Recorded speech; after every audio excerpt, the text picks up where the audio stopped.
Today on the podcast, we're talking theater, playwriting, and the Beaumont Club.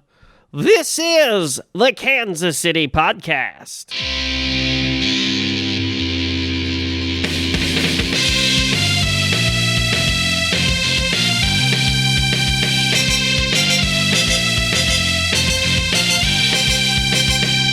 Welcome to the Kansas City Podcast. This is Cole Lindbergh, your host with the most. Avengers versus Thanos.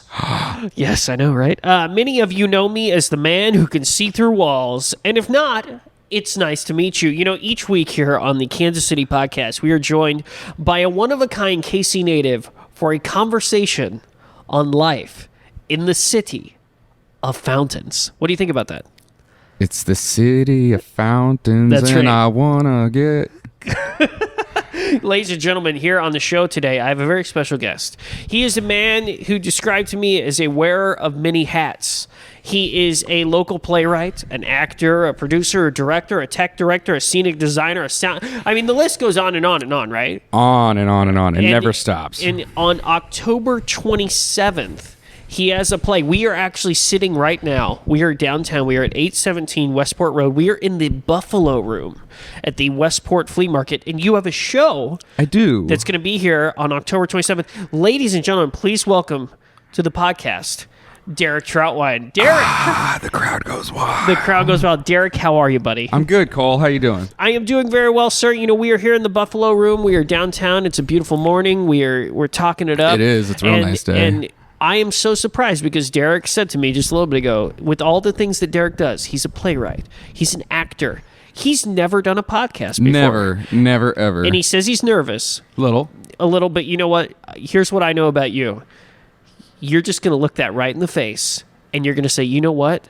I'm going to make this the best podcast interview I've ever done. I will survive. I'll thrive through this. So, Derek, let's start here. We're in the Buffalo Room. Mm-hmm. We're at the Westport Flea Market. You said that you have a show coming up here. Why don't you tell me a little bit? Well, let's take a step back. Let's go back. You are a local playwright. Yeah. So you write plays. Yeah. All the time.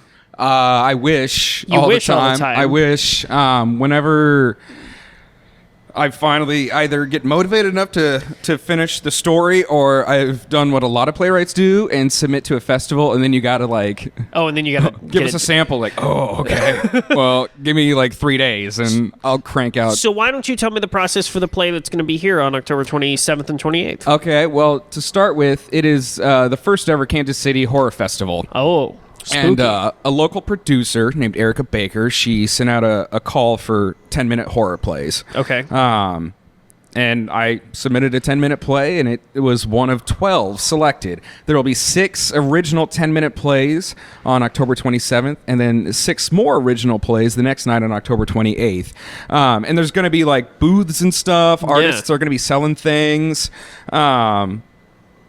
I don't know, probably prints of work or whole paintings, some crafts and stuff. Yeah. I'm not really sure. It's the first one ever, but it's going to be more than just plays. It's a mini festival here at the Buffalo Room. It's a horror festival. Yeah. So people are going to get spooked. Yeah. Because it's coming around Halloween time. Oh, and there's a costume contest. Oh, okay, nice. I think each night. I don't know. But you believe that does exist. There might be a costume contest. There probably will be. It's a horror festival a couple days before Halloween. So what is your play about? What did you? Can you give us a tease? I'll give you a little appetizer. It's called Fear Itself. Oh, okay. And I think I titled it last because. Okay. You started with the story and then did title last. You don't start with title and then do story. No, you can't name something until you've met it, right? Oh, that's a good point. Yeah. So unless you're significant other. Well, maybe you can come up with other names for them and see if they stick. It's a short 10-minute play. Okay. And I sat down to write it. And I didn't really know what I wanted to write about because, honestly, the deadline was 4 hours away when I started writing it. But it was a 10-minute play, and I'm one of those writers that lets it gestate in his brain, Right. and just move around until bam. But this one I just kind of free flowed, so it ended up being an homage to a lot of different things. Okay. And one of them being Clockwork Orange, and I actually hate A Clockwork Orange. Oh, yeah, it's such a disturbing movie. I don't really think I've is. even finished it, but I don't think I finished it either. Now that I think about it, I think I've only seen I think I started it, and then I saw later clips and stuff. Yeah, that that's a tough one. It is. It really, really is. But of course, your play, you were obviously inspired because you're like, I guess want a so. 10-minute play. I don't remember it. When I started writing it, I thought about the venue. I knew it was going to be at the Buffalo Room. Right. And it's a raw stage. Right. It's a stage. So And we're looking at it right now. We're looking at it right now. It's 5 feet away. It's like a little concrete pad. It's just a concrete slab. That's all it is. But I've seen dozens of shows here. Yeah. So I knew its capabilities. So it's centered around a young lady who's bound to a chair being brainwashed, I guess. Yeah. And I'm already frightened. then she's visited by a mysterious man. And while you begin the story probably sympathizing with her, Yeah. by the end of it, maybe you don't. Okay. Okay. And it's called Fear Itself. It's called Fear Itself. But I also wanted it to have an homage to the monster, Oh, yes. because that's great horror right there. You think of the Universal monsters. Well, my favorite one is the Wolfman. And I love werewolf movies. An American Werewolf in London is Yeah. the best werewolf movie of all time. It's a good one. I loved The Howling in the 80s, Wolf starring Jack Nicholson even. Yeah. Teen Wolf, I absolutely love. Teen Wolf, I've heard of that. So, okay, Yeah. all right. But anyways, that's the monster homage I put into it. So if you like werewolves and creepy, unsettling images and sounds, my play, Fear Itself. I don't know it, and it's just a short 10-minute play. Yeah. And so I think I'm trying to envision in my mind coming to the plays that night and kind of just 10 different, how many plays are on the first night? 6 each night. So 6 each night, and just thinking of 6, so an hour worth of plays that might scare me, might shock me, might worry me for a while. Well, it's fun fear. It's It's fun fear. It's fun fear. Well, you said lady tied to a chair, and I got kind of worried. Live theater is magical, but luckily we're just going to put an actress in the chair and not gotcha. Not an actual lady. Yeah. Okay, that's smart. Yeah. Good thinking. This is no jigsaw exhibition happening. So when did you decide that this was what you wanted to do? That you wanted to be a play? Let's take a step back. You've been doing this for a while now. Yeah. Correct? Yeah. Well, it's Well, you've always been involved in theater and Always play. have, yeah, Right, but so, yeah. is the playwright thing sort of just kind of a natural progression of that, or? Well, I wrote my first play when I was 21. My grandfather passed away, and I was just like, well, I'm bummed. I think I'll write a play. Yeah. But I wrote a lot of short stories and mini stories when I was a kid, and Yeah. I never showed them to a single person. Okay. No one has ever seen them. And no one ever will. Yeah, because I lost them probably, So, You're not going to go back and revisit them. no. But, I wrote that one play when I was 21, and I kind of milked the heck out of it. Yeah. But I ended up producing it for the Fringe Festival in 2016 called The Islander. And I've written probably 10 drafts of it, and right now it's at the draft I wanted to be. But, it also came out of, I enjoy theater, I enjoy telling stories, I enjoy acting. If I can't act all the time because of work or family or just not getting cast in things, I'm going to write. Got it. And so in the past year, I've had, I think, 4 new plays premiered in Kansas City or around Kansas City. Yeah. Which has been really, really cool. And it's just one of those things, the more you do it, the better you get at it, or you build up steam and you want to keep doing it, or you discover, hey, people like what I'm doing, so I'm just going to keep doing it. Yeah. So how has the response, would you say, because I personally, this is my personal opinion, I've never thought of Kansas City as much of a playwright destination. It's big. Well, it's getting there. It's getting there. Getting there. So what's it like right now in Kansas City being a playwright? The community's growing? It is. There's more places to do plays, you think? Oh yeah. Venues are popping up. I'm not going to say left and right, but after I leave here, I might go across town and check out a new venue opening up on Truman. They're having their grand opening meet and greet today. Yeah. There are a ton of places. You just got to put your work out there, and the living room in the Crossroads district over there. Yeah. They're doing just original plays this year. Really? Yeah. There's a lot of theaters in town. The Rep does stage readings of new plays sometimes. Right. You told me you did a stage reading recently, or what? Well, it was a. What'd you do here? It was a here at the Buffalo. Last week we did Buffy the Vampire Slayer with Stuffed Buffalo Productions. They do a stage reading of popular cult movies. Oh, popular cult movies. Yeah. Okay, that's different than other stage readings. And Wait, what'd you play in Buffy the Vampire Slayer? I was Lothos. I was Derek Trautwein as Rutger Hauer as Lothos. So there's a horrible picture of me. I posted it on Facebook, and I'm all white with this goofy wig and these fangs that I found, looking all and scary and stuff. You were I wasn't scary at all, vampire. but I was a very campy vampire. But it was fun. Are you how many nights a week are you acting? Well, whenever I get cast, you know. Like, are you casting anything right now?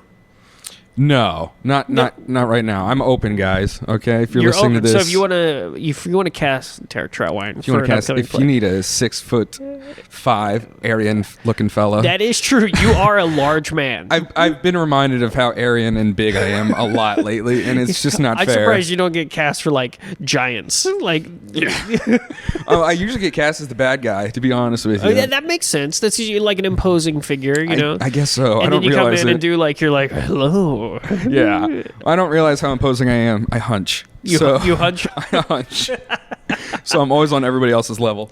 All right. So you also told me that you are directing a play that's opening at Benedictine College, right? Yes, Benedictine College. We're opening The Foreigner by Larry Shue on November 14th. Okay. Yeah.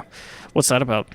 I've never even heard of it. It was premiered in 1984, 85. Yeah. Plays have a long period. It's hard to say exactly when a play premiered. You're right. Because they go through this evolution. Yeah, of 84, but really stamped in 85. Yeah. It's about a couple of British guys. I'm in. Who who go to a small fishing lodge in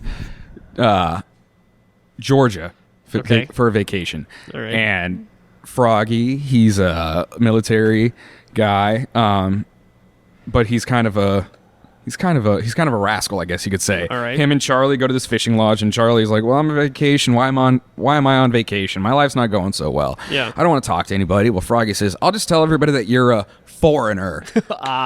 So all of these. So it's a comedy. It's a comedy. There we go. All these countries. Okay. Yeah, sorry. The Foreigner. Is it the whole time comedy I'm thinking, or espionage? Or is it a dramedy? Or is it a dramedy? But all these country-ish bumpkin types think, "Oh, he's just a foreigner. He doesn't understand what I'm saying." Gotcha. Oh, whoa. And then towards the end, this weird, farcical, evil plot is unraveled because it turns out that the KKK is involved. Oh. But they this place are got it all. Total dorks. Okay? Okay. So, it's pretty relevant. About a bunch of xenophobes in the country. It's pretty relevant right now. Now, do you get the same joy out of directing that you do out of acting and stuff? Like, what's the more rewarding? Is it all rewarding? What's more rewarding? It all is, Cole. They're all so different. But is there a part of you you're directing something and you're thinking to yourself, man, I would really want to be on stage and do that part, or all the time, right? Yeah, every time. So do you ever just want to go and shove somebody off and take over? Have you done that? Never. Well, okay. Never, because there's a lot of directors who direct themselves in shows, and that's fine and dandy. I'm not gonna bemoan anyone who does that, but how can you say what your show looks like if you're not looking at it all the time? Right.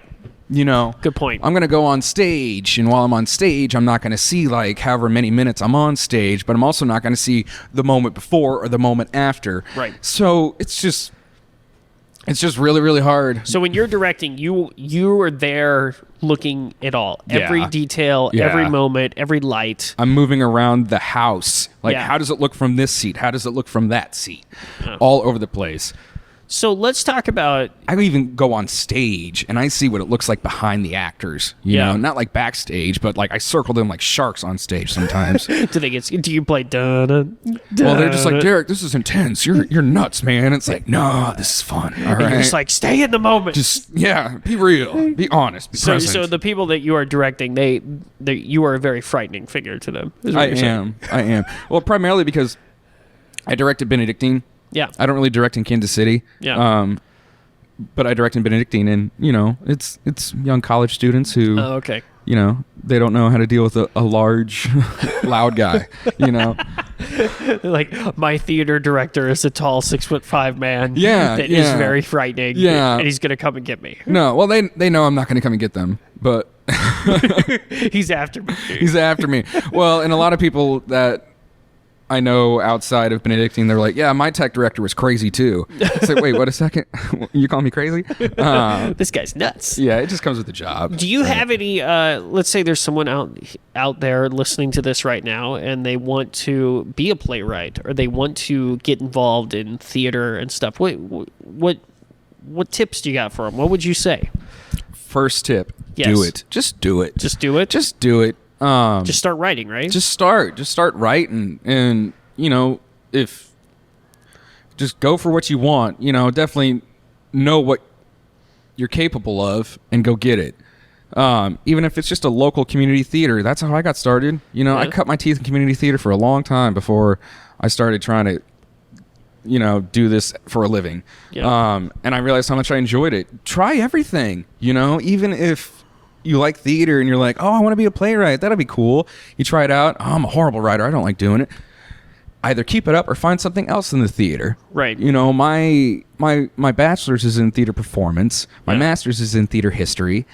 For my day job, I'm the tech director and build sets at Benedictine College and direct shows. And then in my free time, I act and write and produce. So I do all these things because I'm finding out what I like and what I enjoy. So do it and get to it. Was there one more than the other that you're enjoying right now? I'm enjoying all of it, to be honest with you. Like it's always something new every day, basically. Every day of my life is different. I go into work and if I'm at work for 12 or 15 hours, I do a mirage of I go in and teach a class or two in the morning, and then I run the scene shop in the afternoon and build sets, and then in the evening I'm directing or watching rehearsal, and interspersed into my entire day is a million conversations with a million different students about a million different things, and that's just fine with me. Well, and then at night, then you come into town and then you're performing on stage with other local actors and other local people. So you are heavily involved in this. This is a lifestyle for you. It is. It's a complete lifestyle. I don't know how to do anything else. Well, I do, but I'm not going to go work in a grocery store again. No. Yeah. You're going to sit there and man, I love bagging these groceries, but I'd much rather be on stage right now. Yeah, yeah. How does this bag of Pringles bag of chips make me feel right now? Given circumstances. Crunch. I'll just be using vocabulary of theater all the time. We kind of glossed over a little bit earlier, but you said that, you mentioned Fringe Fest. Yeah. Because you are heavily involved in Fringe Fest. Am I correct in saying that? Yeah. This past year it was. At least every year I produce a show. Okay. Or I'm in a show. What'd you do this year? Because Fringe Fest was, 2 months ago? Yeah, it just closed in July, late July. Okay, right. This year I'm part of a production company called Relevance Productions with a couple of the guys named Trevor Belt and Scott Cox. Yeah. And we produced 3 shows. Wow. One of them was a show that we did at Benedictine 2 or 3 years ago that our students wanted us to produce for them. So the students raised the money and they asked us to produce it. Wow. So Scott directed it and I built the sets and designed the sound and did a little bit of lighting design, but Fringe does that. Then we did a play that Scott Cox wrote called Play That Funky Music, White Boy. Okay. Where it was very meta. We played ourselves. Okay. And Scott was a 40-year-old who just graduated with his PhD, and he eats a special brownie and watches The Mothership Connection with Parliament Funkadelic, and discovers that he wants to write and star in his own one-man show about George Clinton. And all of his friends are telling him why that's a bad idea. I like it. Very funny, and it's actually coming back. Oh, maybe. really? That's all I can say, though. Okay. Keep an eye out, people. So there were people out there that are like, play that funky music, white boy. I want to see that again. It's coming back. That's all I can say. Okay. And then our third show was one that I wrote and cast myself in. Okay. Because you casted yourself. So you directed and casted. I didn't direct. Oh, okay, Trevor directed that. Trevor one. directed one, but you casted yourself. Okay. Yeah. Well, let me ask you a question, Cole. Yeah. A good songwriter just sings their own songs, right? That's a good point. Yes, you are right. And if I'm off work all summer from Benedictine College and I've got plenty of time to act in a couple shows, right? So that play that I wrote and cast myself in was called "Looking for a Fight," about a dad sitting outside of his daughter's preschool waiting for the father of another kid to show up. Yeah. I think I know where this is heading. Well, and what it really ended up being was he was a ne'er-do-well in a small town. I'm from Kearney, okay? I know you're a northerner like me. I'm a northerner. But small town, everybody knows each other, and he found bruises on his daughter and asked her, like, who did this? And so this would be a comedy? It was a dramedy. Okay, all right. A hardcore dramedy. But basically, it was about cycles of violence. And obviously, Play That Funky Music, White Boy is a drama. Oh, obviously. How dare we tell this man who he really is? Scott Cox. It's a full-on drama called Play That Funky Music, White Boy. Play that funky music. George Clinton, Parliament Funkadelic. It's the farthest thing from a drama. How were they all received? Like, how did it go? Like, I imagine that you were just kind of going crazy, like trying to get all that together. Yeah, well, I was also in another show outside of those three. So I produced three. Man. I was in three. You produced three. You were in three. So you had 6 shows? Well, each... all kind of like in this whole span of time where you were working on 6 different shows? Well, no, I'm sorry. The 3 I produced were with Relevance Productions. Right. Okay, so those 3. Yeah. I was in 2 of them. Okay. And then a director outside of all that said, hey, can you be in my show too? So... Do you ever get do you start missing lines? Like how do you remember? Like extreme focus. Like do you ever you're sitting there and you're just go from one play to another? Like, oh no, I just said the line for Play That Funky Music, White Boy. No, I never did that one. I never did. Never did that one. And Fringe, the plays are no longer than an hour. Yeah. So I had 30 minutes between. Some days I had all 3 shows, bing bang boom, one after another. Yeah. And people ask me, how do you do that? And I said, well, let's look at. Glass Menagerie. Okay, that plays 3 hours long on its own, but also I guess you got to take into account too that you've got all the different costume changes and all the different. So I mean, you were just kind of running from one to another. Yeah. Well, luckily they were all in the same building. Okay, that helps because Fringe Festival's all over the city. Right. But we were lucky to get them all in the same building, and that's how I was able to do it. So I just kept a duffel bag with all my costumes in it in the dressing room, and it was a lot of planning my day ahead and scheduling time to focus and read through lines between shows. And is there a play that you've been in or a play that you've directed that you were kind of just wow, this was it either eye-opening to you or something that you look back on and say, this was it, this was the epitome of what I want out of doing plays or out of directing? Yes. Have you had moments like that? I have. I've had a lot of them because I've been very lucky. I have at least one of those a year. Really? Yeah. It makes you just say okay, I'm happy to be in this. Yeah. It's always a slog and a battle to get work and to stay busy and keep yourself moving forward, and of course we want audiences to appreciate our work. Yeah. But I've had a lot of those. But the biggest one for me was in 2015. We did I went to this random audition in Lawrence, Kansas. Oh yeah. In Lawrence, which is 40 minutes away from my home. But it was for a play called True West by Sam Shepard. Oh wow. Sam Shepard recently passed away. He's one of the best playwrights ever, hands down. No question, no argument. But True West I went out and auditioned and got cast in the show, and we did it on stage at Liberty Hall. Dropped the main drag, stuck 75 chairs on the stage, did a couple weekends of it, and it's about two brothers and myself and another actor named Chris Rohde. We played these two brothers and we switched roles every single night. Oh, okay. Yep, okay. And it was with Card Table Productions. Right. John C. Reilly and Philip Seymour Hoffman did it on Broadway in Yes. 2000, and they switched roles every night. Switch roles every night. And so we did the same. So I had to, it was, oh, cool, audition for one of my favorite plays. Oh, I got the part. Sweet. Wait, I got both parts? What? Yeah. So, you should always memorize pretty much the entire play whenever you're doing it, but I had to know every single word in the play. That's insane. And switched every night, and it was a blast, and it was so much fun. That's awesome. And it was a completely sold out run, and it was just this little thing I did in Lawrence. It ended up just meaning a lot to me. And I can see that. Now, has there ever been a party that said, I mean, you're here in Kansas City. Yeah. You're killing it. Yeah. Have you ever thought about moving? You ever thought about going to like New York? Well, no. I actually, when I was a kid in college, I wanted to. My first day of undergraduate, they asked me, "Who are you? What do you want to do?" I was 21. I didn't go to college till I was 21. Yeah. And I said, I want to go to Second City. You want to go to Chicago. It was always the plan to go to Chicago, but I didn't, and I couldn't figure out what I wanted to do. Really, by the time I finished, because I was exposed to so many things. Yeah. So I was pretty stagnant. But when I got out of graduate school, my girlfriend and I and another friend, we moved to Denver, and that's where I started my career. Was in Denver. It's in Denver. And you're obviously back here. I'm back here. So do you think, let's compare, I hate to compare apples to apples, but were you happier, not happier, but like, how was the Denver scene compared to Kansas City? Much smaller. Really? Yeah, Kansas City, it's... people don't realize this is a great theater town. There's a lot of work, a lot of theaters, a lot of actors.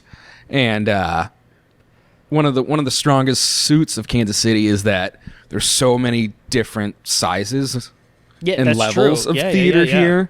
But Denver, like the concrete slab we're sitting next to now versus like the big stage. Yeah. But Denver, a lot of small theaters, okay? Then you have the DCPA, the Denver Center for the Performing Arts, which is like the Kaufman on steroids. Okay. Tons of stages, and I got to see a few shows there. But, I was only in Denver for 6 months. Yeah.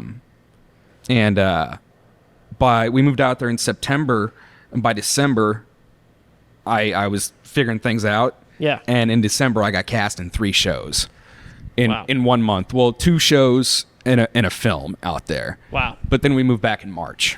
Okay.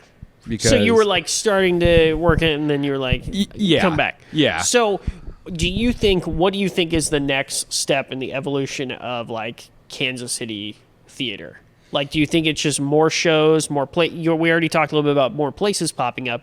Do you think that, is there a playwright, it could be you, out there that's all of a sudden just going to get some national acclaim for some play, and like Kansas City's going to kind of, like, what do you see the next 5 years happening here with Kansas City theater? I see a lot of original plays happening. Yeah. There's a big push right now for original plays. Recently, the Midwest Dramatists, they're an organization that has local plays read every week, and they're having a conference where they're bringing in playwrights from all over the country. Wow. Forrest Attaway, he's a big playwright in town, and he works with the Inge Fest in Independence, Kansas. Yeah. William Inge, he was a playwright from Independence, Kansas. Right. Forrest Attaway is a KC playwright, and he has something opening next month. Nathan Lewis Jackson gets something at the Rep almost every other year. There's so many strong playwrights in this town right now. It's just going to get bigger and bigger. And, if one branch of theater gets stronger, the rest of them do. Yeah. It all spreads out. Very nice. It's about the balance. Well, hopefully in a few years we will be seeing Derek Trautwein, Kansas City playwright. That would be cool. Reaches the top. Reaches the top, where you can see his play in Oshkosh, Wisconsin. All right, Derek, we have to take a real quick break. Yeah. We'll be right back. Cole here. Want to send out a special congratulations to a few of our more recent podcast guests. A couple weeks ago, we had Jacob Polacco from Ape on the show. And then last week, of course, was Anna Selly. And both of those individuals were chosen in Inc. KC's 30 Under 30. Look at this. The Kansas City podcast. We have our pulse. Wait, we have our pulse? We have our finger on the pulse of Kansas City today. And last but not least, I also want to send a special shout out to Jeanette Powers and the Uptown Arts Bar, because in the Best of KC issue for the Pitch Weekly, they were chosen all over the place. Open mic, Jeanette was like second on Best Poet. It's just craziness. Like I said, we have the pulse, the finger, whatever. It doesn't matter. We are the heartbeat. What's the tagline? A weekly beat into the heart of America. You know, I should know that by heart now because I wrote it. Doesn't really matter, but I just want to point out I wrote that. Okay, here we go. Back to the show. Welcome back to the Kansas City Podcast. Cole Lindbergh here with Derek Trautwein. Derek. Cole. How are you? Still hanging in there? I am hanging in there Feeling like good? those cute cats on the posters. That's exactly. You're hanging in there like the cute cats on the poster. Hey, during the break, I wrote a little one-act play. You here, did. And I asked Derek for some advice. It was a short play. It was about one page. Okay. And it was about a man who found out he was pregnant. And Derek gave me some great advice. He said, Cole, why don't you go light that on fire? I said no such thing. Yes, you did. I would never say that. If I were to say it, it would only be metaphorically. Oh, well, damn it. Hurry, put out the flames.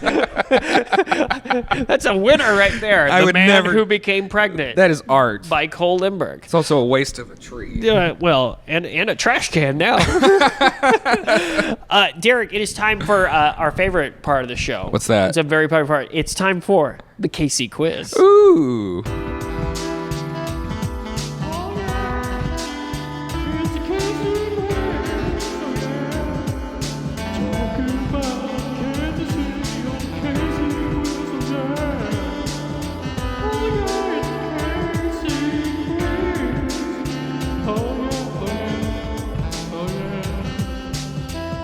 All right, Derek, you know how this works. It's the Casey quiz. It's a lot of fun. You will be rewarded points for questions. You know, you can always check the leaderboard because that exists. Okay. It's right there. I'm yeah, it's looking right at there. it. You're looking at it.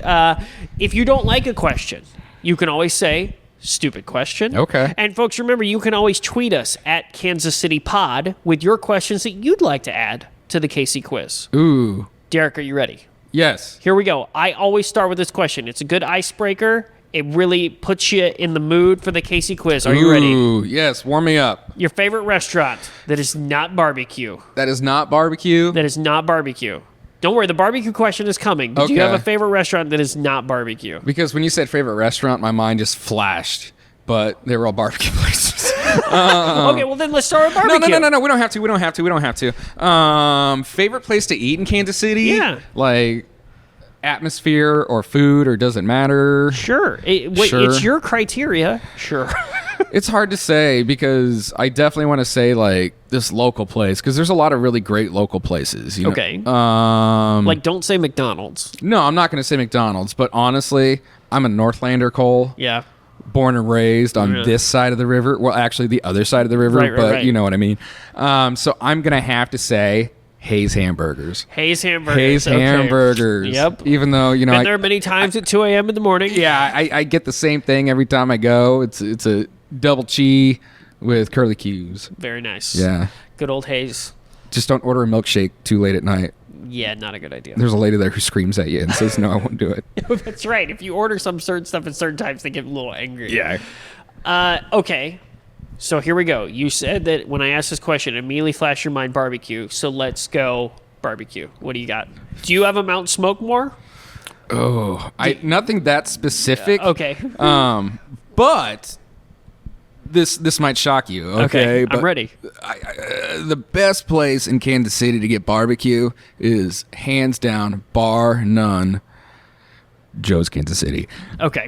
Formerly known as Oklahoma Joe's. You know, you can call it either one, but hands down the best. The Z-Man, are you kidding me? I defy anyone to find a better sandwich in Kansas City Then the Z-Man. than the Z-Man. You know, you were not the first person to say the Z-Man on this show. It's so good. It's so good. I don't have a Mount Smokemore, but Yeah. in common with that, number 2 is Char Bar. Okay. I remember when that was the Beaumont Club, and I would Yeah. go there and go see my punk rock shows and just be nasty and gross. So I was really interested when it became a barbecue place, and it is so good.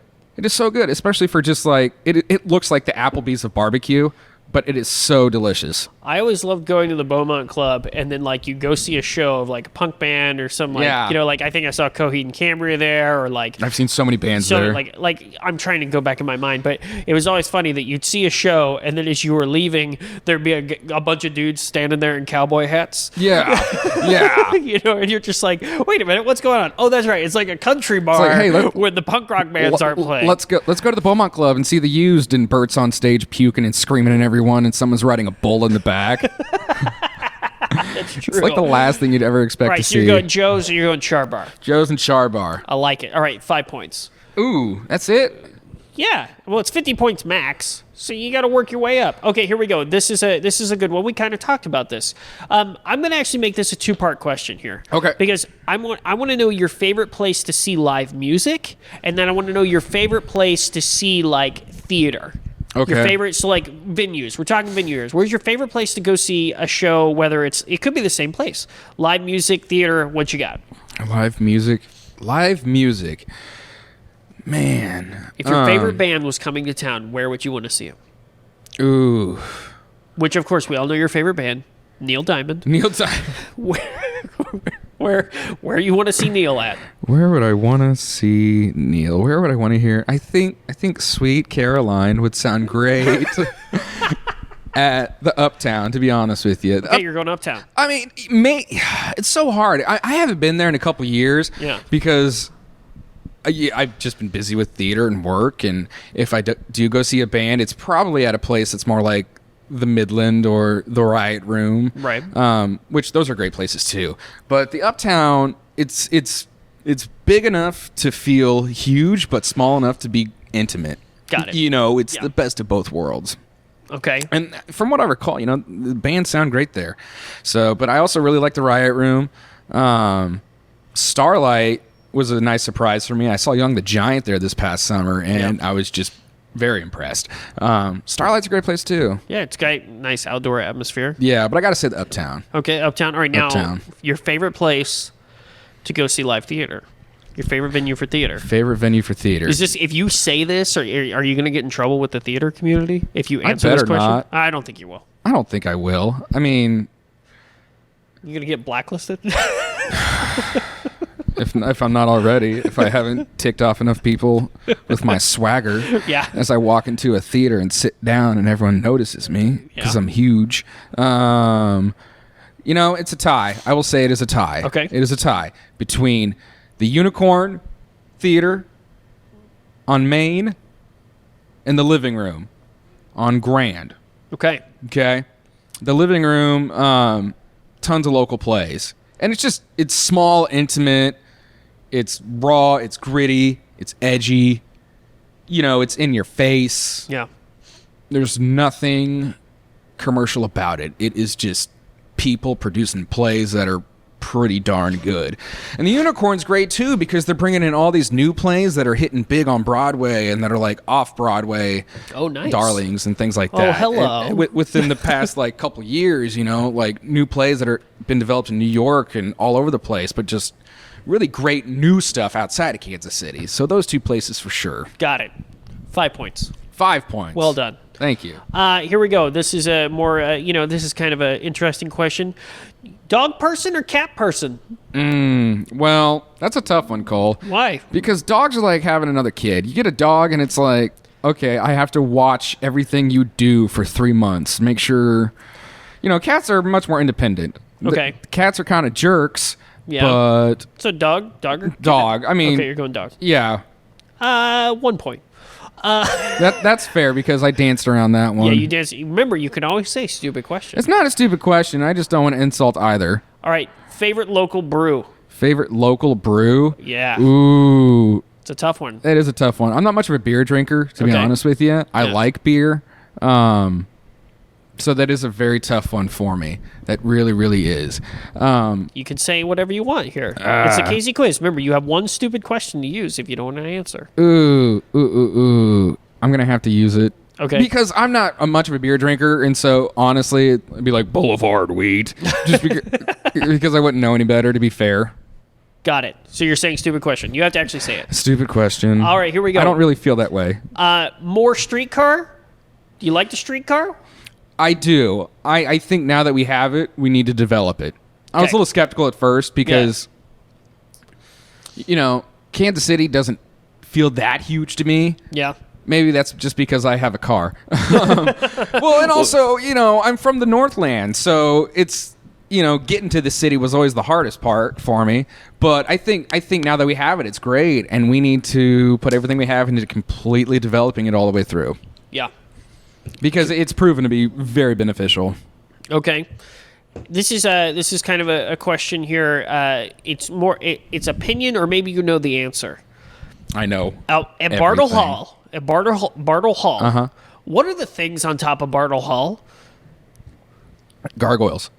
No. Like the little sculpture things. Like the weird little... I always called them like the hair curler, and then you had the nose trimmer and the ball. What are those things? They are homages to the never-ending story. Okay, perfect. 5 points. Uh-huh. Here we go. This one, interesting. This is a new question that actually came through as a Twitter question. Oh, okay. Wow. So, what is the one thing in Kansas City that everybody should try at least once? Should go do and try once. Do you have one of these? Like, what's something that you should go do at least one time if you live in the city?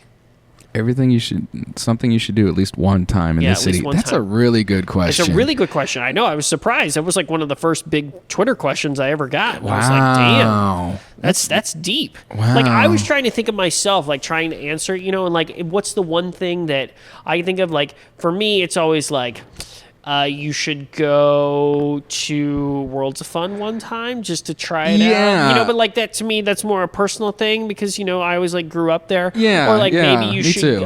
You should always go try Town Topic because I love their burgers at Town Topic. So you got anything that like, if you said to somebody like, okay, friend coming into town, you got to tell them one thing to go do.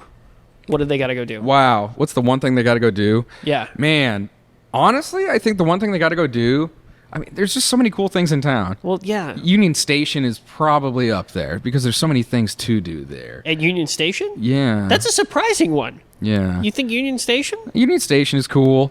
Definitely check out Kauffman Stadium if it's during baseball season. During baseball season, because the K is just a fun place. I don't know, man.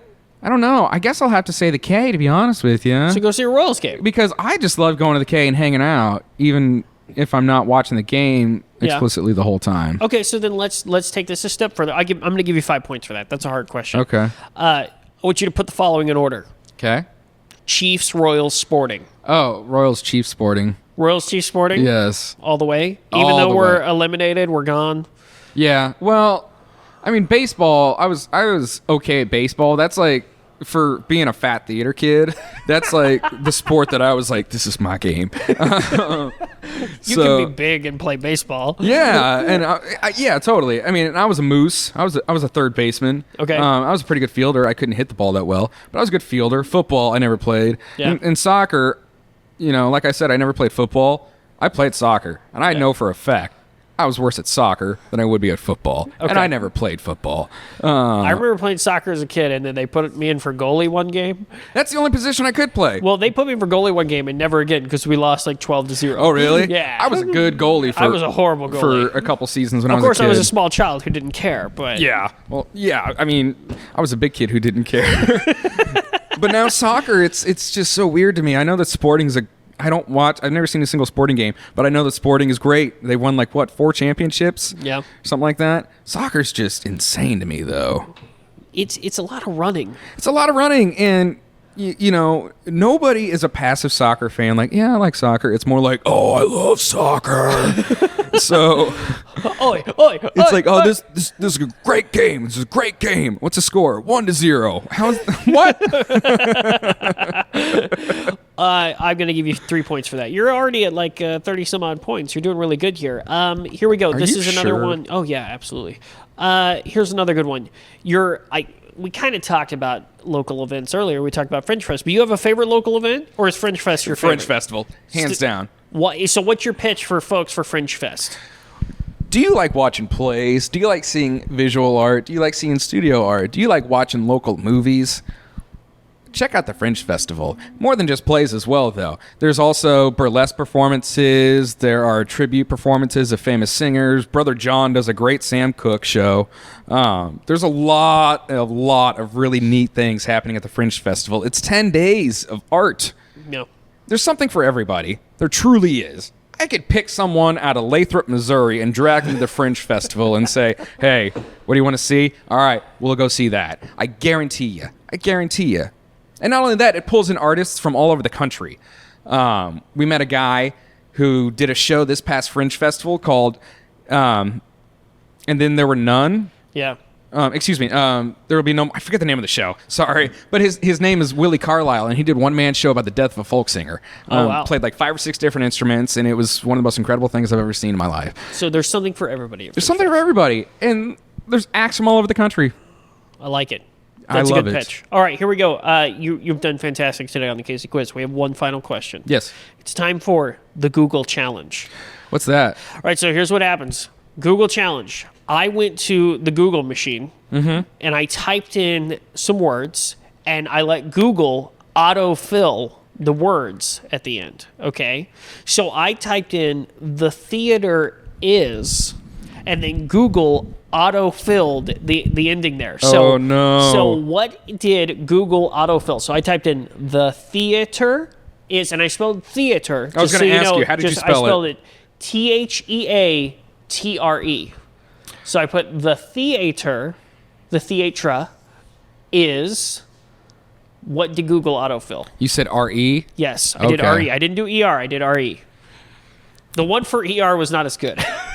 No. The theater is, what did Google autofill?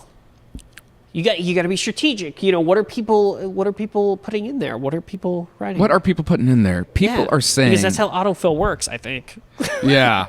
Yeah, well, it's scary because it's the internet, and anyone can put anything on the internet. So, Cole, I will tell you this: it's not like this is a difficult one. It is. It is. It really is, because we have theater appreciation students in college right now who tell us what the theater is. Yes. The theater is an astounding place. The theater, you're going with an astounding place of magic and wonder. I like your answer, and I think it kind of goes along with what it truly is, because what it is the theater is so endlessly fascinating. Oh, adjective here or there, you know. Yeah, but like I was just like, I typed that in. I was like, it's so endlessly fascinating. What do you think of that? Do you agree?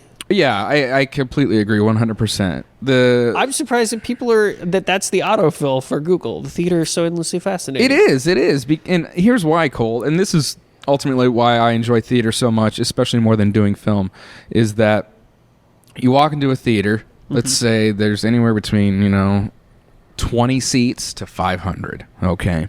Yeah. Every single one of those seats that anyone can sit in is going to be a different story. No performance is ever the same 2 nights in a row. So if we're sitting here in the Buffalo Room where we're sitting right now, that lady sitting over there, she's going to get a much different show than what we're getting.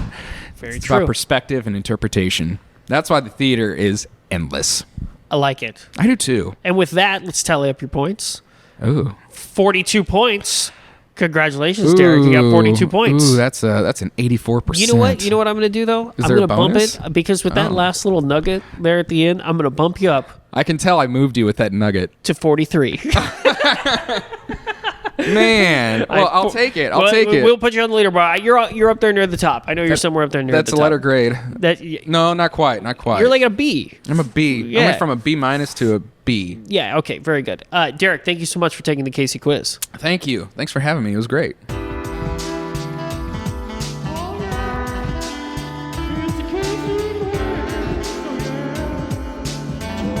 about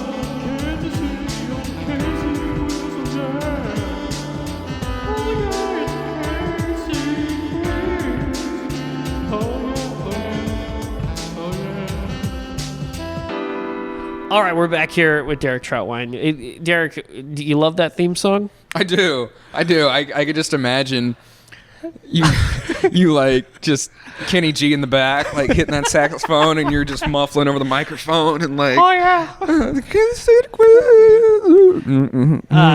Yeah, it's a hell of a song. Man, I wrote. how long did that take you to write? Right around a minute. Really? Yeah. That long? Yeah. Derek, we are ending our time today. It's been great sitting here with you in the Buffalo Room. I've learned a lot today. It's been very nice to speak with you. This is your time to shine. Give some plugs. We know you've got the show coming up on October 27th here at the Buffalo Room. What else you got going on? October 27th here at the Buffalo Room, Kansas City Horror Festival. 2 nights, 27th, 28th, of 12 original 10-minute horror-themed plays. World premieres on all of those, so come see those here at the Buffalo Room. Then November 14th at Benedictine College, in case you forgot, I'm directing The Foreigner by Larry Shue, a fun comedy. Those are the two things that I have on deck right now. Yeah. And then... yeah, anything else in the tank you're working on? I'm working on a few things. Okay. Like I said, we're bringing back Play That Funky Music, White Boy. That's all I can really say right now. Nice. And then it's just throwing plays out there, seeing who wants to do them. If people want to track you down, want to contact you, where can they find you? You know what? Look me up on Facebook. Seriously, I don't have a website. You should get on that. I should. I really, really should. You really should get on that. I really should. Like, if there's one thing we leave with today, I'm going to tell you right now. You need a website, buddy. Yeah, I know. But look me up on Facebook, okay? Derek Trautwein on Facebook, all right? You going to spell Trautwein for the people? Oh, I'll try. Well, I should spell Derek, too, because a lot of people that's a good butcher that point. one. Yeah. Derek space Trautwein. Very nice. And, of course, you can always find me at Cole Lindbergh on Twitter. Make sure you check out our website, theKansasCityPodcast.com, on Facebook, Twitter, Instagram, at Kansas City Pod. Thank you. I say this every time. Thank you so much for the continued reviews. Thank you so much for continuing to share the podcast, telling your friends. I say this every time. We've got more guests coming up. We're not going away. We got more people coming up in the coming weeks. I'm very excited about. So, Derek, thank you so much for being on the show today. It was a lot of fun. I'm glad you had a good time. How do you feel your first podcast ever went? I'd give myself a 43 out of 50. A 43 out of 50? Perfect. And with that being said, we will see you all next time, folks. Thanks for stopping by. Thank you. Bye. Bye.